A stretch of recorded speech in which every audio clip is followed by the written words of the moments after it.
What's up, guys? Welcome lesson 2 word processor. Sida loo sameeyo copy pasting, font size iyo font type. Okay, let us start now. We have already Zaki channel already. This name ayaan ku save garaysanay on the screen. Midana diyaar noo ah. Marka waxaan sameynaynaa maanta sidii loo copy gareeyo loo badiyo informationka qortay adiga isku daalanaynin in wax badan qorto waad iska barsanaysaa photo tusaale ahaan iyo size si loo weyneeyo iyo sidii hawa kisto photo type loo bedelo qoraalka macnaha qaabka uu qormayo.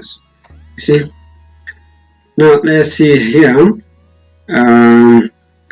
I'm learning computer in my house by visiting, for example, waxaan qoraynaa information aan qoraynaa by visiting Zaki channel ama YouTube. You can easily visit my YouTube to learn more by the time at your home level. Adiga cidda iska joogo iska baro. So waxaa inaan sameeyo inaan badiyaan rabo informationka waayo instead of typing more waan iska badsanayaa. Waxaan sameynayaa you highlight means halkana geeskana tagaysaa 3 times ya check siinaysaa, or you click this side geeskana istaagaysaa, you left click, you drag up to here, or you can press Ctrl A ayaad dooranaysaa. Kadib waxaad tagaysaa home. We have here copy. You click copy. Already waa copy garaysay. Kadib waxaad ku dhufanaysaa paste. Hoostana tagina korkaan ku dhufo.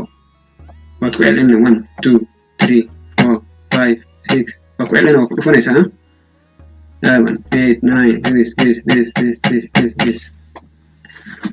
Alright. So okay, let us see now. Colorkan waxa zaadan ka dhigayna sida colorka size-ka loo weyneeyo. Size-ka waxaan ku weyneynaa Ctrl A taabanayna horta waa highlight gareyn. Waa in highlight gareysa highlight la'aan you cannot do. If I go now right here is the size. Here is the size in the 11 point. Arrow small ku dhufanaysa, weyn ku dhufanaysa. You cannot increase because ma highlight gareyn. Waa in dhahdaa Ctrl A. Waa in highlight garnata. Markaas kadib halkan tagaysaa arrow isku dhufanaysa haduu wax tir ku jirin, you click the arrow here, then the number ka arabta dooranaysa. You can have 28 ama aad ku laabanaysa meeshii halkan ku dhufanayna arrow geeskana waxa mid ugu dambeeyay 72 iska aadayno. Yani tisiyana it is very as big as okay. No. Hadda highlight qaadid waa inaad highlight gareysaa inaad wax kale u sameyn rabto haddana meesha size-ka waa yareynayna. Meesha ugu dambeeyna waa 8. Then let us have mastery the 12 something the default. Okay, waxaan aragnay sidii oo loo copy-yeeyo loo badiyo copy paste. Waxaan sameynay size-ka, waxaan sameynaa sida font type loo bedelo qoraalka macnaha isbedelkiisa. Iyadan agteeda waxay ku taala agteeda size-ka. You click here and then you select any of this type. Aan ku dhufanayaa ku dhufanayaa. Yes.